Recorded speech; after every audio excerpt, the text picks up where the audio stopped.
Bonsoir à toutes, bonsoir à tous, bienvenue sur Monaco Info. Nous sommes le mercredi 29 mars, voici les titres. Les jeunes filles et les femmes sont les premières affectées par les changements climatiques. Pour aborder cette problématique, un événement s'est déroulé en parallèle de la conférence sur l'eau à l'ONU sous l'impulsion de l'association Girl Rising. Reportage dans quelques instants. Nous vous dévoilerons également dans ce journal en avant-première les images de l'exposition de Georges Condo. L'artiste américain va s'installer à la Villa Paloma à partir du 31 mars. Nous recevrons à ce sujet Didier Ottinger, le commissaire de l'exposition. Nous vous emmènerons ensuite découvrir la fondation Kate Powers. Elle vient d'être inaugurée et soutient les actions dans les secteurs de l'environnement, de l'éducation et du bien-être. TikTok est en train de conquérir le monde comme jamais, aucune application avant elle. Mais ce succès pose de nombreuses questions autour de la dangerosité de ce réseau social. Anouche Setiaga, journaliste spécialisée des nouvelles technologies, nous expliquera en quoi TikTok peut menacer notre tranquillité et surtout celle de nos enfants. Mais nous débutons ce journal avec le Fonds vert pour le climat de l'ONU. Il a fait halte à Monaco à l'occasion de sa tournée mondiale de reconstitution des ressources. Les représentants du fonds ont ainsi été reçus au ministère d'État afin d'évoquer le partenariat de Monaco, les résultats du fonds et sa vision stratégique pour la période à venir. Vanessa Dessy était sur place, un reportage sur des images d'Alexandra Marangoni. Opérationnel depuis 2015, le Fonds vert pour le climat est le plus grand fonds multilatéral mandaté pour soutenir l'action climatique dans les pays en développement. Depuis sa première reconstitution fin 2019, le fonds a investi près de 12 milliards de dollars dans plus de 200 projets. Le but étant de favoriser un développement bas carbone. I would like to believe that the Green Climate Fund is at the center of the world climate architecture, but if I think about the climate problem at $100 billion per annum, a few years ago it's now considered a few $trillion of an issue, and for us we're less than 3% of that. But we are the largest climate-focused fund nonetheless, and so that expertise is there. I think probably what's more important to discuss is really how can we bring more funding and more programming into climate action for the world. It's been a pleasure meeting with the government of Monaco. Monaco is our largest contributor on a per capita basis, and that is not insignificant. I think the leadership of Monaco is demonstrated in the contributions. I think that it is really leads the rest of the world in the direction it needs to be. Fidèle aux engagements pris au titre de l'accord de Paris, le gouvernement princier a fait du financement climatique l'un des fers de lance de sa politique de coopération au développement. Monaco soutient le Fonds vert pour le climat depuis ses débuts. Sur le dernier triennium, nous avons financé le Fonds vert à hauteur de 750 000 €, ce qui en fait le premier bailleur per capita. Donc ça, c'est déjà un point important. Et ensuite, au sein de notre coopération globale, notre aide publique au développement, nous avons beaucoup de projets qui incluent des co-bénéfices climat, qu'ils soient pilotés par la direction de la coopération ou directement par le ministère. Et donc, c'est une tranche très importante, effectivement, de notre aide publique à Monaco. À l'aube de la reconstitution des ressources financières du Fonds vert en octobre prochain, la Principauté entend poursuivre son soutien. Nous vous parlions dans l'édition d'hier de la conférence sur l'eau qui s'est tenue la semaine dernière au siège des Nations Unies à New York. Un événement qui réunissait décideurs comme membres de la société civile et privée.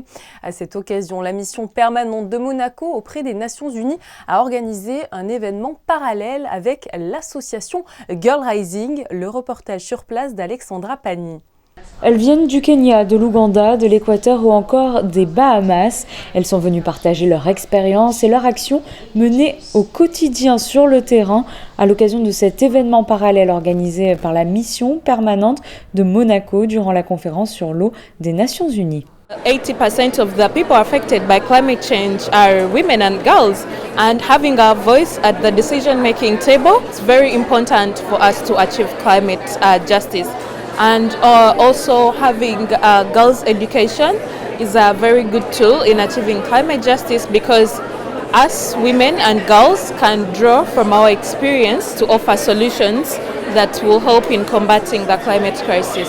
Hilda fait partie du nouveau programme Future Rising lancé en 2021 par l'association Girl Rising, une initiative qui reprend la nécessité de permettre aux jeunes filles d'avoir accès à une éducation et à travers ce programme pour répondre aux enjeux des changements climatiques. Chaque année, 10 boursiers sont choisis âgés entre 17 et 25 ans. We're seeking young women who are working at the intersection of environment, gender, and education. One of the most important things for us in our Future Rising program is to elevate the voices of the young women who are at the front lines of climate change and who are grappling every day with water crises in their community. L'événement organisé aux Nations Unies a pu mettre en valeur l'importance de l'éducation des jeunes filles et leur implication dans la lutte contre les changements climatiques. Chaque communauté est impactée différemment, sécheresse, cyclones, inondations, mais l'éducation des jeunes filles est un pas primordial dans la gestion de nos ressources. Et si vous désirez en savoir plus sur le mouvement Girl Rising, nous vous conseillons de regarder le documentaire du même nom, retraçant le portrait de 9 jeunes femmes et leur combat pour l'éducation. Autre actualité du jour, le ministre d'État vient de donner une conférence de presse ce mercredi en présence de 2 de ses ministres, Jean Castellini et Patrice Célario. Le sujet, l'échange transfrontalier en matière de taxi et de VTC. Il faut savoir qu'à partir de ce samedi 1er avril et ce jusqu'au 31 octobre prochain. 300 vignettes seront accordées aux VTC et 20 vignettes pour les taxis venant de France. Pour cela, ils devront débourser la somme de 600 €. Ainsi, ces véhicules possédant la vignette pourront récupérer des passagers à Monaco pour pouvoir les transporter en France. Je vous propose d'écouter à ce sujet le ministre des Finances et de l'Économie. Concrètement, ce qui prévalait jusqu'à ces prochains jours, si je veux dire en tout cas jusqu'au 31 mars, c'était le principe dit du chacun charge chez soi. Le professionnel français dépose à Monaco, mais ne peut pas recharger un client. Le professionnel monégasque dépose en France, mais ne peut pas recharger son client, notamment pour les professionnels dits de grande remise. Aujourd'hui, dans un intérêt, là encore, de prestation, de la qualité de la prestation de service qui est proposée aux clients et du nombre de congrès, de manifestations, mais aussi de touristes individuels qui vont venir en principauté, qui atterrissent notamment à l'aéroport de Nice, qui est cette plaque tournante de l'accès à Monaco. Nous souhaitons qu'il y ait la possibilité plus grande, plus libre pour les uns et pour les autres, de pouvoir à la fois charger sur son territoire son client, mais bien évidemment le ramener ensuite à son point de départ ou à un autre point, notamment sur le territoire français, puisque c'est également ce que nous demandent les professionnels. Plus de coopération, une meilleure adaptation des dispositifs mis en œuvre par leurs autorités, toujours pour faciliter leur travail et pour la meilleure qualité de service possible à leurs clients. Cette nouvelle disposition est une main tendue du gouvernement en espérant que des taxis ou des VTC de la principauté puissent à leur tour avoir la possibilité de récupérer des passagers en France et non seulement de les déposer. Les négociations sont d'ailleurs en cours et pour clore ce dossier, sachez que très prochainement, une flotte électrique composée de 26 véhicules viendront étoffer l'offre des taxis monégasques, notamment pour les déplacements intramuros. Du 31 mars au 1er octobre 2023, la Villa Paloma va abriter une incroyable exposition de Georges Condo qui s'intitule Humanoïde. Pour connaître les contours de cet événement, nous recevons dans ce journal Didier Ottinger, commissaire de l'exposition. Bonsoir.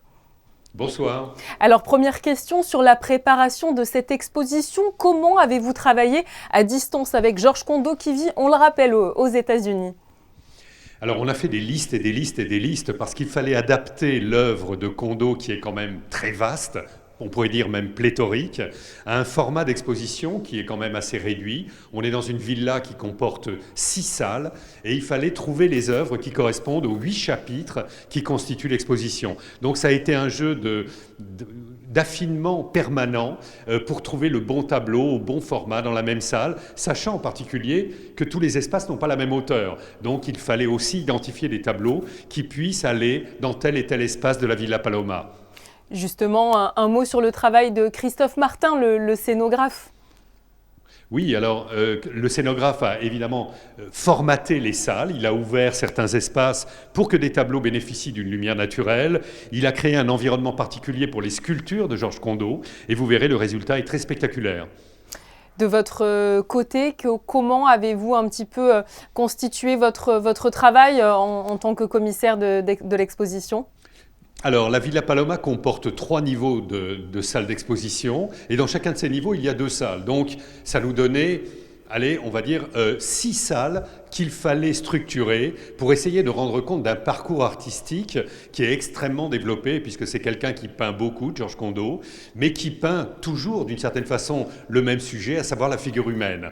Donc il fallait classer ces figures en fonction de catégories, comme vous le verrez, une salle consacrée aux figures féminines, une autre consacrée aux personnages réels qui l'ont inspiré, une autre qui est consacrée au lien de la peinture de Condo avec les maîtres anciens.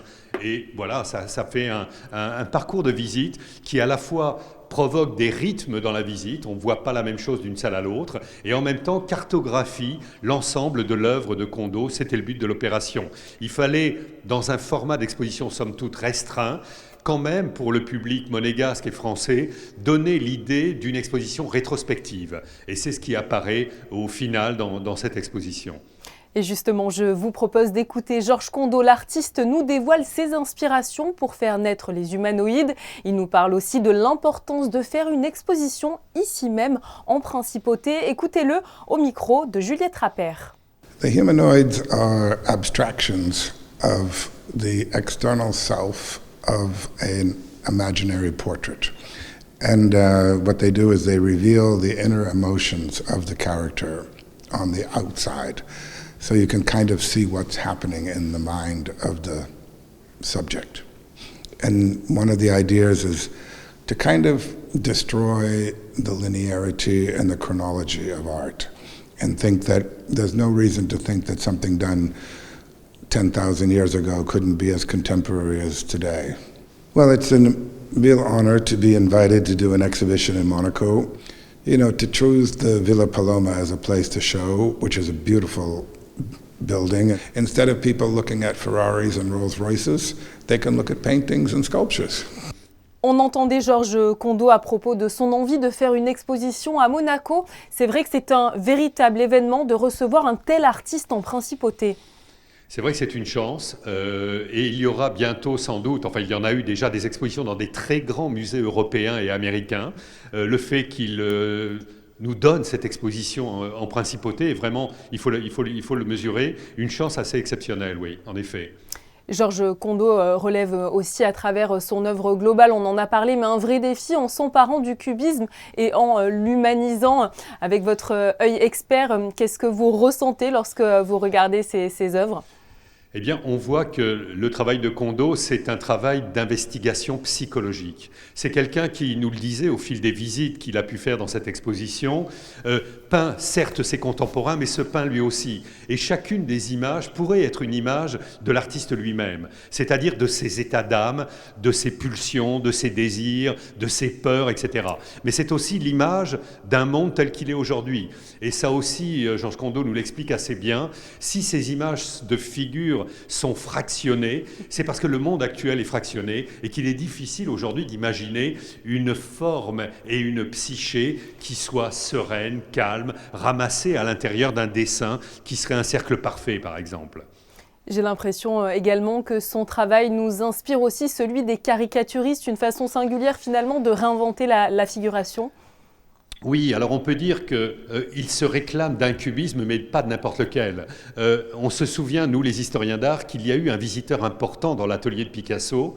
Au moment où Picasso commençait l'aventure du cubisme, ce personnage était Félix Fénéon, qui était un grand critique d'art à l'époque, on est en 1907. Il découvre Les Demoiselles d'Avignon de Picasso et il dit à Picasso, « Jeune homme, vous devriez faire de la caricature ». C'est-à-dire que cet homme était visionnaire dans le sens où il a vu que le cubisme n'était pas une exploration formelle qui allait conduire par exemple à l'art abstrait, mais que c'était une aventure de nature psychologique. C'était une volonté de décrire au plus près la psychologie des modèles de Picasso en l'occurrence. Et c'est dans cette tradition-là évidemment que s'inscrit Georges Condo.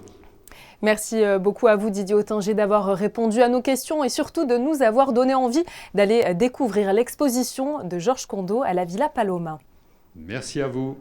Hier soir, au Novotel s'est tenue la soirée de clôture du dispositif à l'école du goût. Mise en œuvre en partenariat avec l'association Monaco Goût et Saveurs, cet événement a permis à des jeunes élèves de la Principauté de réaliser 135 recettes auprès de chefs expérimentés.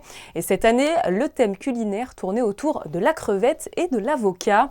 Une belle initiative en tout cas qui permet d'éveiller les papilles des écoliers et qui suscitera peut-être des vocations chez certains qui ont d'ailleurs reçu ce soir-là leur diplôme des petits chefs du goût.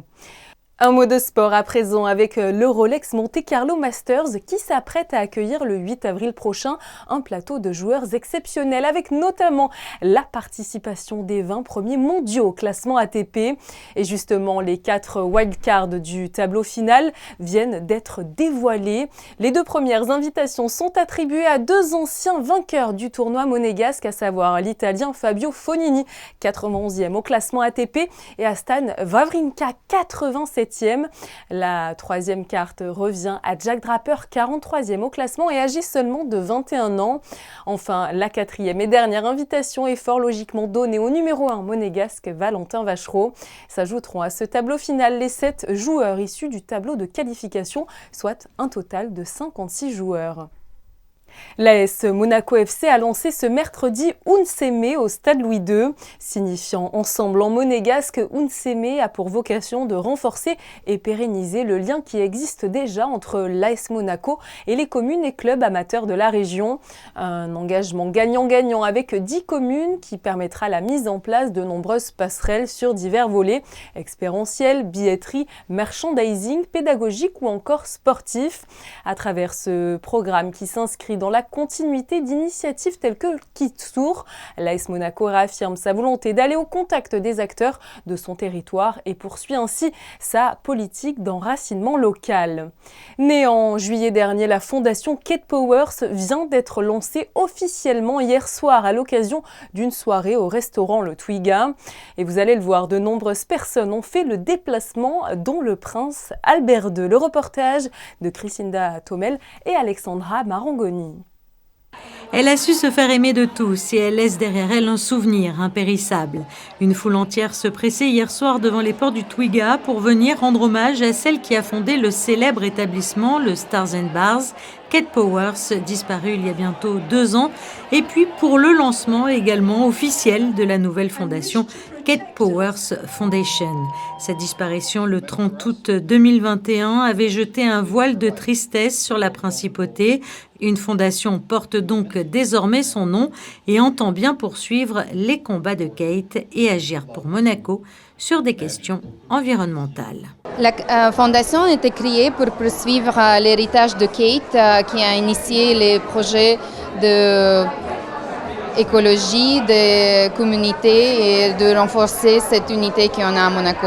Notre premier projet, c'est d'installer les filtres, les fontaines de l'eau. Oui. C'était un projet qui tenait à cœur à Kate? Oui, Kate, elle était fan de l'eau propre. Et donc aujourd'hui, on récoltera les fonds pour installer les filtres de l'eau à l'école et partout à Monaco. Et si plus de 400 personnes étaient présentes ce soir-là, entourées de nombreux proches de Kate, dont son amie Annette et son complice de toujours, Didier, très ému par autant de ferveur et qui a imaginé le temps d'un instant ce qu'aurait dit Kate si elle avait été présente à cette soirée. Je pense qu'elle était très contrôleuse, ouais, mais elle est pudique d'un côté, donc elle va tout contrôler, mais après non, pas ça, pas comme ça, non, simple. Mais bon, je crois que c'est assez simple et les gens sont vraiment authentiques. Je vois des gens depuis le Texan là, qui sont là et c'est super. Je crois que c'est tout à son honneur et c'est super pour la principauté. Kate, on est là, tu es là, on est ensemble, c'est Monaco, c'est une fête, c'est pour la planète, c'est pour le bien-être, c'est toutes les choses que Kate travaille pour. Est-ce que c'est un moment émouvant justement que tous ces gens, beaucoup de monde ce soir sont venus pour Kate? Il n'y avait personne à Monaco qui n'était pas touché par Kate. Et c'est clair ce soir, il y a 400 personnes, toutes les personnes, tous les quartiers, tous les travails. Elle a touché tout le monde. Tout le monde est touché d'être là ce soir parce que c'est une opportunité pour continuer le travail de Kate. Quand j'ai rencontré Kate, j'ai rencontré un ange. Donc je comprends pourquoi peut-être elle est partie trop tôt. Mais maintenant, quand je vois le nombre de personnes ici, le respect qu'elle a donné, les gens sont là, c'est incroyable. C'est quand même très pur. Ouais, je suis très content et très fier que cette fondation existe et qu'on continue. Parce que je crois qu'elle a semé des super graines pour vraiment prendre conscience qu'on doit faire quelque chose. Une fondation pour perpétuer donc les combats de Kate. Très active pour la communauté monégasque, Kate Powers savait mobiliser les citoyens pour des actions concrètes, comme pour le ramassage des déchets et des mégots en particulier qui polluent l'espace urbain. Soucieuse par la problématique du plastique retrouvé dans la mer, Kate se battait au quotidien aussi pour cette cause. L'eau pour elle tenait une place importante dans sa vie, c'est pourquoi l'installation de fontaines à eau dans différents lieux de la principauté est si capitale pour la fondation, car cela contribuera à réduire considérablement la consommation de plastique. Et à l'heure de refermer ce reportage, nous terminerons avec les mots de Kate. Faites ce que vous aimez, aimez ce que vous faites et faites la différence. C'est l'application qui rend absolument fou tous les jeunes avec des centaines de millions d'utilisateurs mensuels. TikTok est en train de ringardiser complètement tous les autres réseaux sociaux. Mais malgré cette énorme cote de popularité, de nombreuses critiques et scandales viennent entacher son image. Anouche Setiaga, journaliste spécialisée en nouvelles technologies, a accepté notre invitation pour nous parler justement des dangers de TikTok et nous dévoiler comment mieux protéger nos enfants face à eux. Bonsoir. Bonsoir. Alors merci beaucoup d'être avec nous sur Monaco Info pour nous parler donc de TikTok. TikTok qui est utilisé, c'est vrai, par la grande majorité de nos ados et même de nos enfants. Certains parlent de ce réseau social comme étant une vraie drogue digitale. Pourquoi, selon vous, plaît-il autant aux jeunes ? Je pense qu'il y a tous les ingrédients sur le réseau social pour plaire aux jeunes. Les mini-vidéos, c'est ce que Facebook, Meta n'a pas réussi à lancer. C'est vraiment un de leurs gros échecs. Le côté like, très important. Le côté faire partie d'une communauté. Et puis aussi toutes les modes, tous les défis qui ont été lancés sur TikTok. Et en plus, tous les filtres. Voilà, tous ces ingrédients font que ça marche. C'est devenu viral avec aujourd'hui plus d'1 milliard d'utilisateurs sur la planète. On va parler des nombreux problèmes liés à l'utilisation abusive de TikTok avec notamment de nombreux problèmes de concentration ou d'insomnie liés à la surexposition des écrans. Est-ce que l'on peut dire que nos enfants sont en quelque sorte en danger ? Je pense qu'il y a un risque pour les enfants lié plus globalement aux réseaux sociaux, on va dire.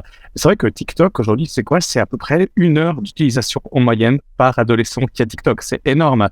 On le voit en Suisse, mais j'imagine que les stats sont les mêmes en France. 80% des adolescents utilisent ce réseau social. Donc là, c'est extrêmement important. Alors, ça prend du temps d'attention et ça prend aussi du temps de sommeil parce qu'on peut imaginer que l'utilisation de ce réseau se fait aussi pas mal le soir avant de s'endormir, ce qui peut provoquer évidemment des troubles du sommeil. Surexposition aux écrans, on vient de le dire, mais aussi... Surexposition aux écrans, on vient de le dire, mais on peut aussi parler d'une surexposition des corps et surtout des corps de jeunes filles qui sont, malgré elles, entre guillemets, sexualisées. Ça aussi, cela pose de gros problèmes car certains prédateurs utilisent ce réseau social. Il y a des prédateurs, mais il y a aussi les comparaisons entre adolescents. Je pense qu'effectivement, comme vous le disiez, il y a cette hyper-sexualisation des adolescents, des corps qui touchent surtout les jeunes filles qui sont à l'adolescence encore plus fragiles par rapport à l'image qu'elles ont. Ça touche aussi évidemment aussi les garçons. Et tous ces défis, aussi tous ces filtres. Je reviens au filtre Bold Glamour qui a été lancé il y a quelques jours, qui est extrêmement impressionnant. Même en passant la main devant son visage, ainsi de filtre reste actif derrière. Et on voit des résultats qui sont vraiment phénoménaux. L'IA, donc l'intelligence artificielle, fait vraiment des choses assez extraordinaires. Mais on peut imaginer qu'évidemment que dans la vraie vie, quand ces ados vont se voir devant leur miroir sans le filtre, ça peut poser des gros problèmes en termes d'estime de soi et de comparaison avec les autres. D'autant que certains jeunes sont prêts à tout pour obtenir des likes, que ce soit à se dénuder ou même à réaliser des challenges viraux très dangereux.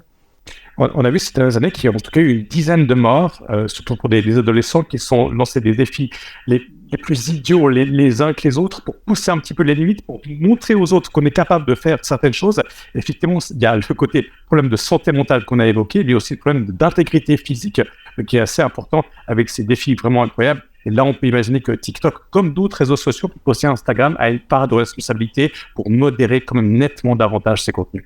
Alors TikTok, outre les nombreuses critiques sur l'utilisation des très jeunes de ce réseau social, a aussi été pointé du doigt à cause de nombreuses fuites de données, notamment d'utilisateurs américains par le gouvernement chinois. Racontez-nous un petit peu ces dérives. Il y a deux choses par rapport à ça. Il y a le côté géopolitique, évidemment. Il y a une bataille très, très importante des États-Unis contre TikTok. Ça rappelle un petit peu d'ailleurs l'affaire Huawei. Il y a quelques années, où Huawei était banni aux États-Unis et dans plein d'autres pays, l'opérateur de télécom chinois. Le problème là, c'est qu'il n'y a pas vraiment de preuves aujourd'hui d'espionnage de la part de TikTok et des utilisateurs. Et en comparant un petit peu ce que fait aujourd'hui TikTok dans mon téléphone avec ce que fait Instagram ou Facebook, on arrive plus ou moins aux mêmes choses finalement. Par exemple, un exemple tout simple, c'est quand vous cliquez sur un lien au sein de TikTok, ça va ouvrir un petit navigateur web à l'intérieur de l'application. Et là, tout ce que vous aurez écrit, mot de passe, copier-coller, tout cela sera aspiré et envoyé on ne sait pas où. C'est exactement la même chose pour Facebook. Facebook qui en plus, on l'a vu il y a quelques années, pouvait même se permettre d'aspirer les numéros de nos téléphones alors qu'il y avait aucune utilité derrière ça. Et face à toutes ces dérives et tous ces dangers, comment protéger finalement ces enfants qui sont les principaux utilisateurs du réseau social ? Et le plus dur, c'est simplement un dialogue avec les enfants. Pas bannir TikTok, parce que de toute façon, la présence sociale de l'entourage sera tellement importante, mais plutôt expliquer à l'enfant les limites, les dérives, les risques liés à TikTok. Quelque chose de très intéressant qui a été voté dans l'État de l'Utah aux États-Unis la semaine passée, c'était interdire tous les réseaux sociaux, et pas seulement TikTok, aux enfants, aux mineurs, donc de moins de 18 ans, s'il n'y a pas une autorisation des parents. Et en plus, les parents, selon cette loi qui doit entrer en vigueur dans une année, auront droit à consulter tous les messages de leurs enfants. Alors, je pense que ça va beaucoup, beaucoup trop loin. Ça montre effectivement qu'il y a un problème, mais je pense que le plus important, c'est de dialoguer avec son ado, de prendre un moment de temps à autre le soir pour regarder un petit peu les choses ensemble, mais pas être trop intrusif. Et je pense qu'un bannissement en général n'est pas non plus la solution.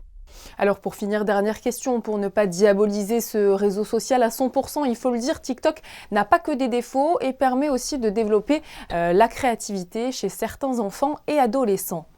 Et puis aussi plein de choses qui se font. Vous parliez du côté créatif, le côté lien social qui est important, le côté découverte, le côté apprentissage. Petite parenthèse d'ailleurs, on sait que la version chinoise de TikTok met nettement en avant des côtés scientifiques, des côtés découvertes, alors que le côté occidental, l'application occidentale, elle met plutôt en avant des contenus qu'on peut qualifier comme abrutissants d'un certain point de vue.